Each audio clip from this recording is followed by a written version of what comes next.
Moving day? Well, not officially. It was bad enough that the underground haven I was living in was horrible, wretched, and completely tasteless. That was enough to endure. But it is no longer safe. A stronghold is not meant to be aesthetically beautiful. It is meant to be strong. So what purpose does that white linoleum nightmare serve now? None. Now that I know he's been in. I sit now in what you might call a motel. It is not ideal. It can be made dark enough and pleasant enough, but a simple deadbolt and chain are hardly sufficient. But anonymity and secrecy make up for that somewhat. This laptop, my collection of notes, stories, photographs, and drawings, my microphone, the clothes on my back. That's all I need, really. It's almost all that I have. Had. I had been there for years, I just realized. Granted, quite a few of those years were spent sleeping, but it was mine. Disgusting as it was. That little place.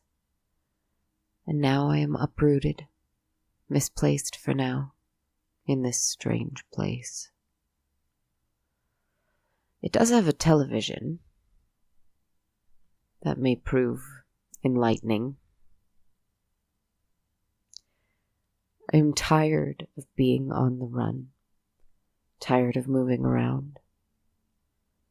Perhaps I should have stayed and confronted him.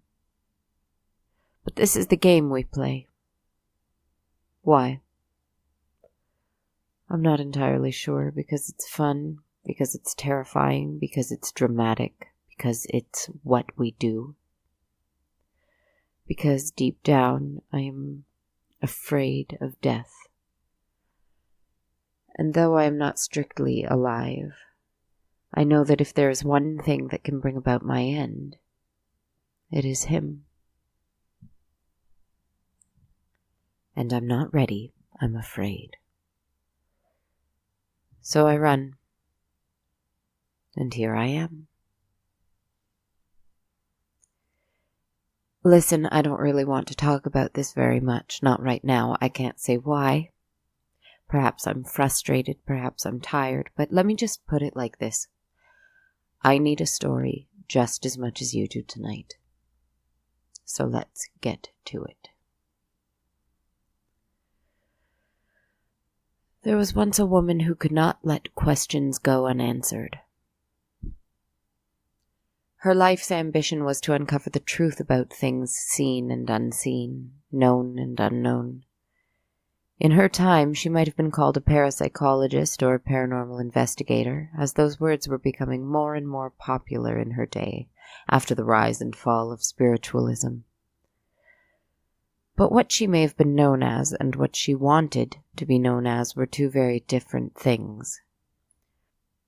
For you see, she was truly a writer and a scholar deep down, in her heart of hearts that hadn't been admitted into college, had never been given an assignment on a local newspaper.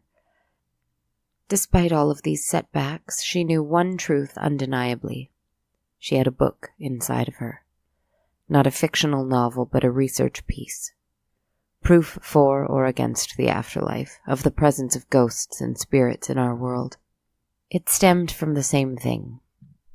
As a child, she had seen ghosts, terrifying, frightening things that would try to communicate with her, try to frighten her, or try to charm her.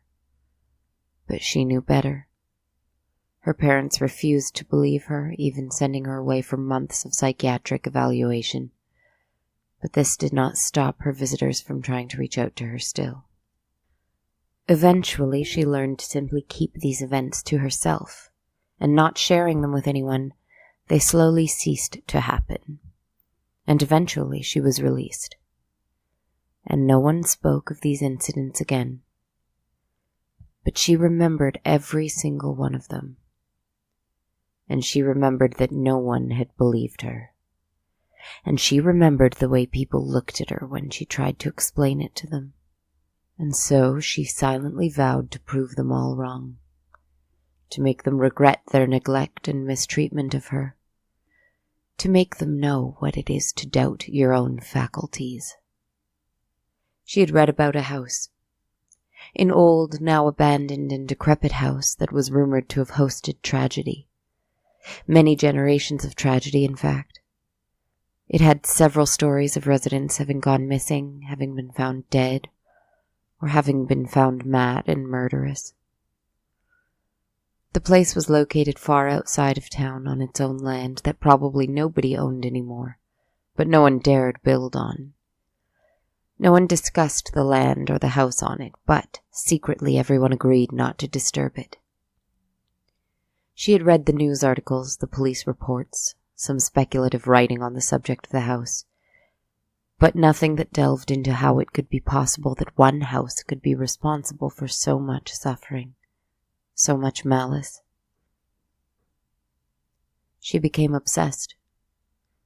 She set out to find out the truth to this herself, and perhaps in the endeavor to validate her own past. The woman drove to the place herself. Over the course of the few hours it took her to get there, she didn't think twice about her mission.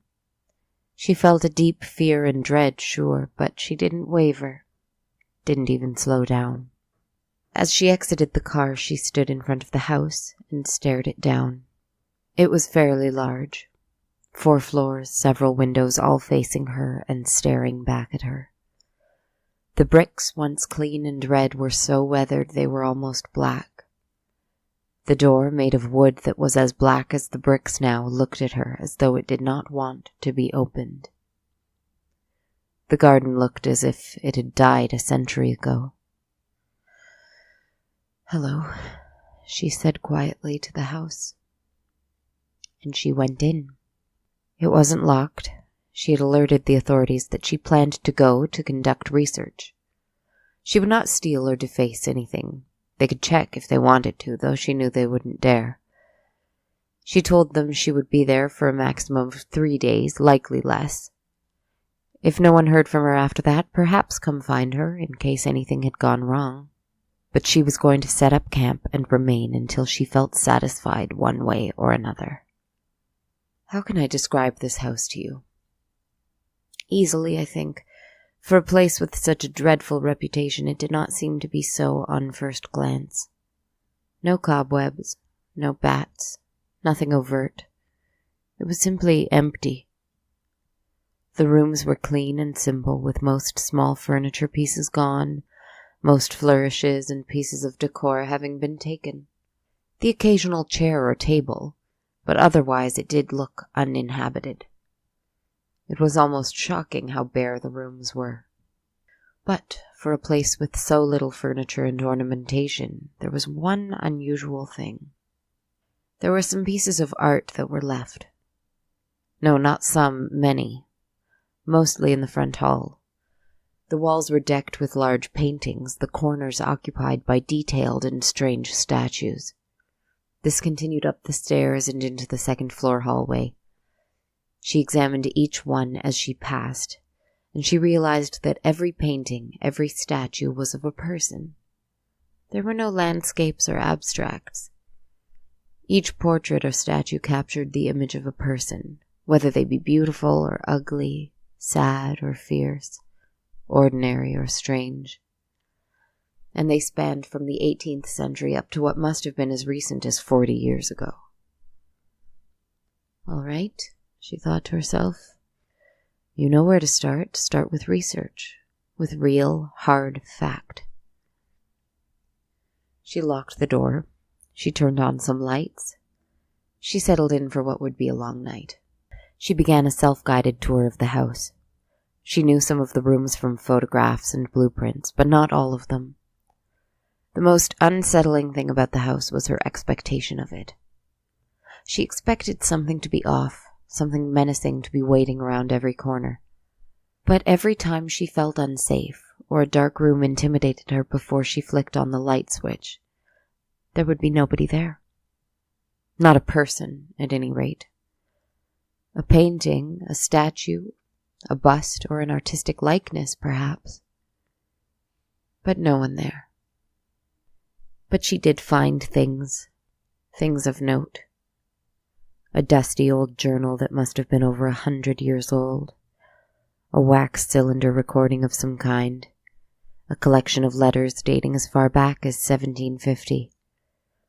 She collected them up in her arms as she went, and eventually wended her way back to the downstairs living room in which she had set up her study. She started with the letters. She pored over each one with no one watching her except for a statue of a gentleman in one corner and a portrait of a lady on the wall. She set up a tape recorder beside herself so she could easily speak any thoughts or notes she had into it as she studied. The letters were all in the same handwriting, and all addressed to the same woman. She had lived here, and they were all signed by the same person. These were love letters. She pored over them all in depth and detail. "My dearest love," one of them said, "I cannot wait for the day when you can leave that wretched place and we can finally be together." "My dearest love," another one began, "I am concerned at the way things transpire there. Are you sure you're quite safe?" "My dearest love," yet another letter read, "you must leave at once. If it is ever finished, it will mean the death of you. Please let me take you from there." The woman clicked the record button on the tape recorder and spoke into it. "If it is ever finished, it will mean the death of you." What was it? She pressed stop, and she froze in place. Someone was watching her. She knew it without doubt. She turned round. No one there. Just an empty room. That painting, that statue. But she knew that feeling.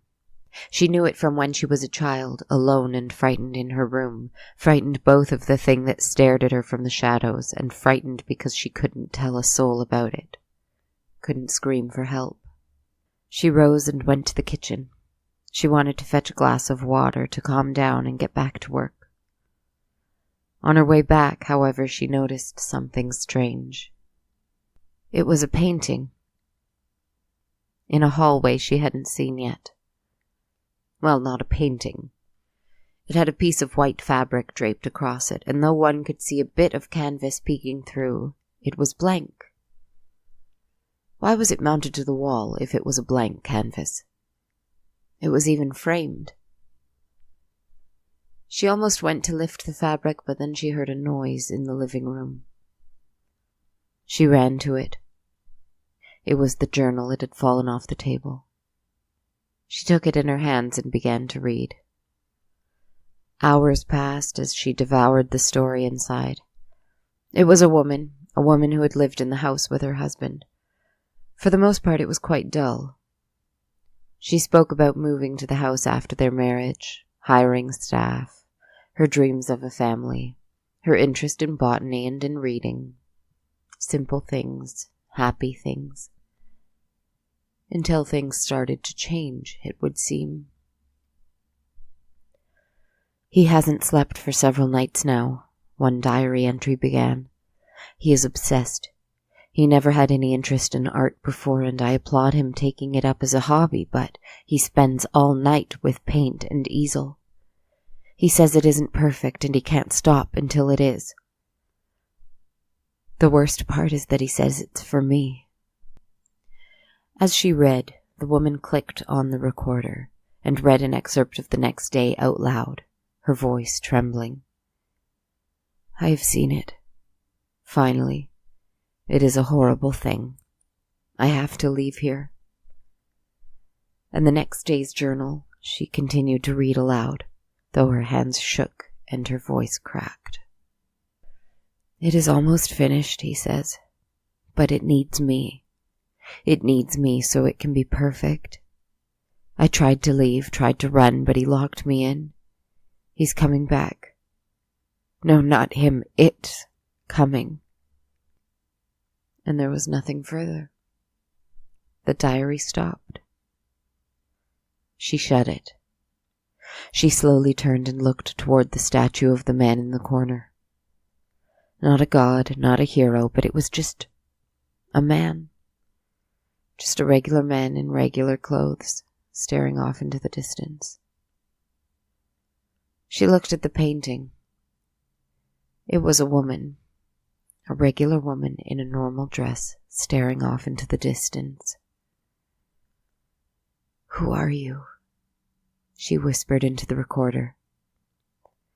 More importantly, what is it that these people were all afraid of? Then she felt it again. Eyes on her. Yet no one was in the room, no one that she could see. But she heard a sigh.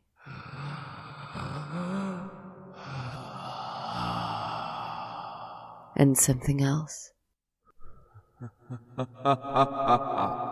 She stood up, suddenly, out of her seat. She ran through the halls trying to catch whoever, whatever it was.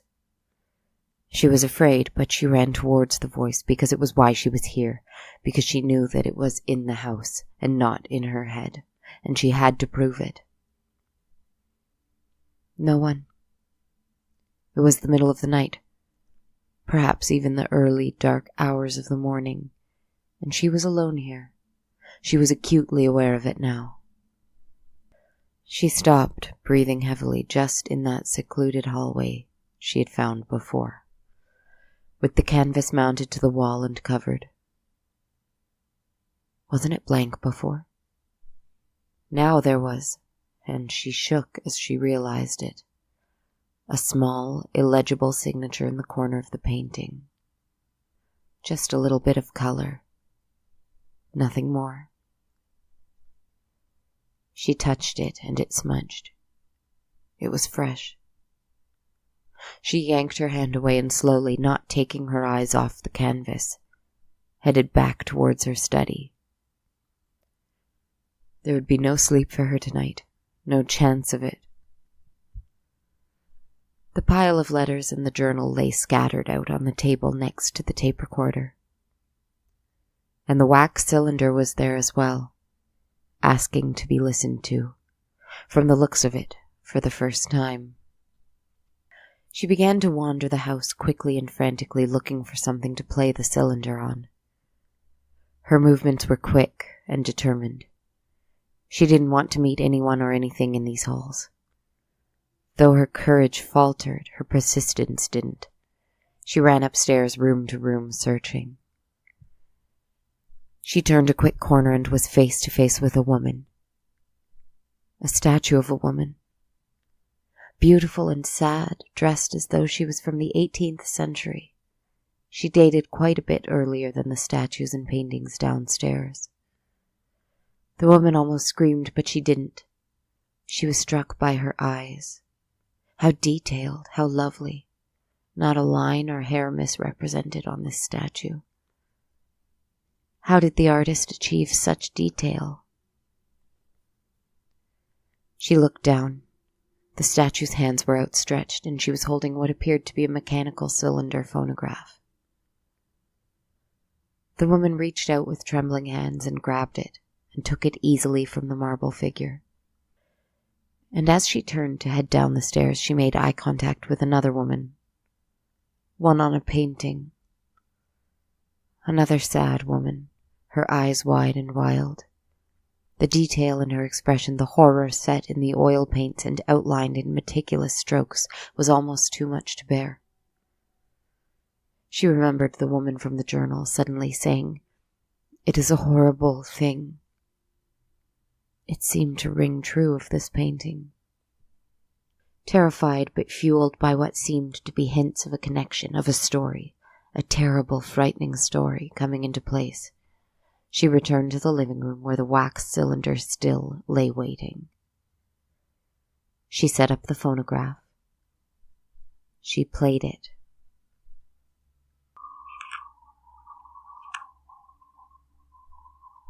It is not me, and yet it is me. I have seen it. He came after me in the night. He came into our room, and he was crying, and he said he had to do it. He had to do it so that the masterpiece could be complete. It needed me. I didn't mean to hurt him. I was just trying to save myself. And now I'm alone here. Almost. Even if the artist is dead, you see, the artwork is still very much alive. And it still needs me. All it needs to be complete is me. And I will give myself to it. It will be perfect. I will be perfect.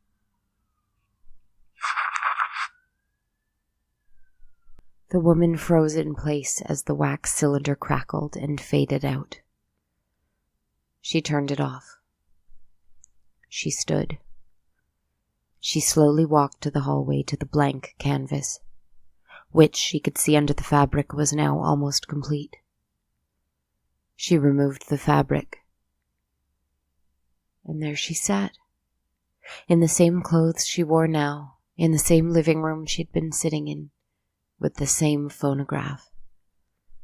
She stared into her own eyes, which were full of frantic, quiet terror and confusion. Quite accurate. And she heard it behind her. She turned to see a dark figure. She could not make out the face or features, but his silhouette was from the 18th century, and he clutched, as though they were weapons, a chisel in one hand, a paintbrush in the other. He breathed heavily. "It had to be perfect," she whispered. "You needed a perfect subject, a perfectly still subject, still for hours and hours and hours." The figure's head raised slightly. "And you never left," she continued. "You left your frenzy and your obsession to every other man who lived here." The figure stood perfectly still now. "And you had generations of women and men at your disposal to be your subjects." He turned his head to focus on the painting, not on her. The hair wasn't colored in. There were patches of detail missing in her hands, her mouth, one of her eyes. It wasn't finished. It wasn't perfect. It needed one thing to be perfect, she knew. And then the lights went out. The wax cylinder began to play again, somehow from the beginning. It is not me, and yet it is me. And she ran. She ran throughout the house, searching for the door, searching for her way out. "I will not succumb. I've seen things like you before. I will not give up. I can't be controlled," she thought to herself. And it was true, you see. She had seen nightmares like these her whole life. She had fended off apparitions and spirits since she was a child. It needs me, but I need nothing. It needs me, but I need nothing. And the wax cylinder continued. And I will give myself to it. It will be perfect. I will be perfect.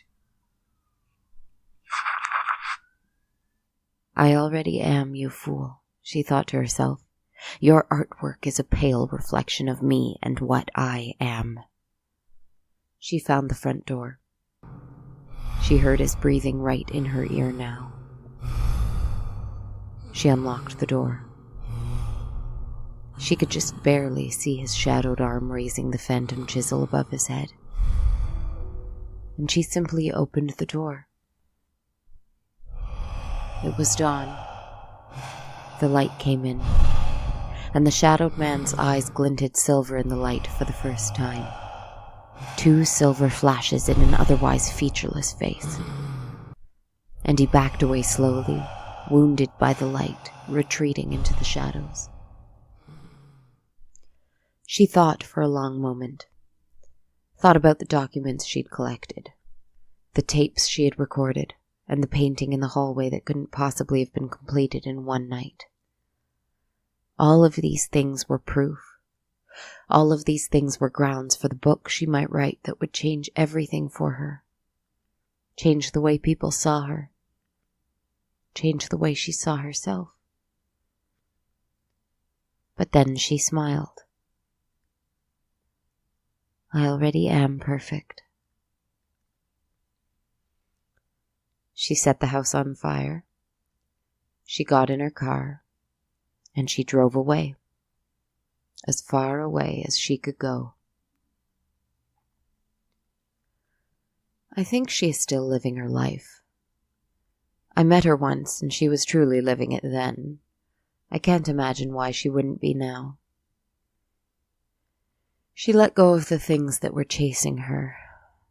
The things in that house, the things in her past, the things in her mind. She escaped. I hope to as well. Sweet dreams, lovely friends.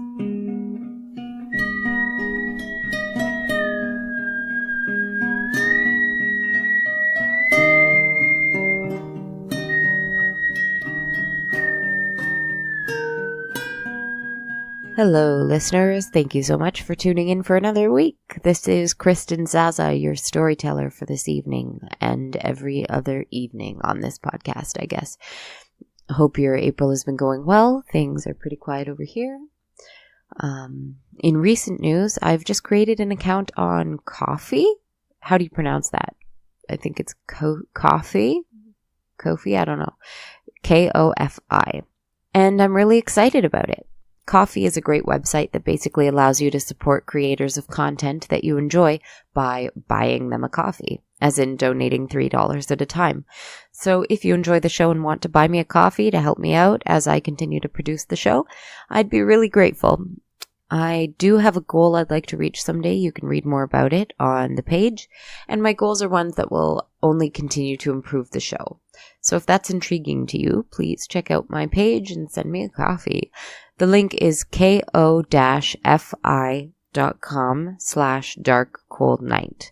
So that's coffee.com/darkcoldnight. As always, I also have my account on Patreon. If you'd prefer to donate a little bit monthly, you can find me there at patreon.com/darkcoldnight. Obviously, you're listening to this now, so you have a podcast app you like or a means of listening you prefer. If you're interested in helping the podcast but can't donate, why not download and listen to the show on Radio Public? I'm a part of Radio Public's paid listens program, so what this means is that while it's free for you to use, every listen on Radio Public goes toward me earning money for my work. Pretty cool, right? Free for you, good for me, everybody wins. And, as always, the best way to help out that is absolutely free and easy is to share the word about the podcast. Follow me and hit me up on Twitter, Facebook, or Insta. I'm on Twitter at A Dark Cold Night, Instagram at Dark Cold Night Podcast, and you can email me with any thoughts or questions at darkcoldnightpodcast@gmail.com. I might just answer a question on air, so hey, you can also reach me on Facebook. We have a page you can like and follow and get in touch with me on there. Finally, reviews and ratings are a huge deal. You can leave a rating or a review on iTunes, Stitcher, lots of other places, including this awesome podcast directory called podknife.com. Well, thanks, guys. As always, I really appreciate your listening to the show. You are all awesome. Reach out at any time. It is very likely that I will answer. Have a great week. Bye.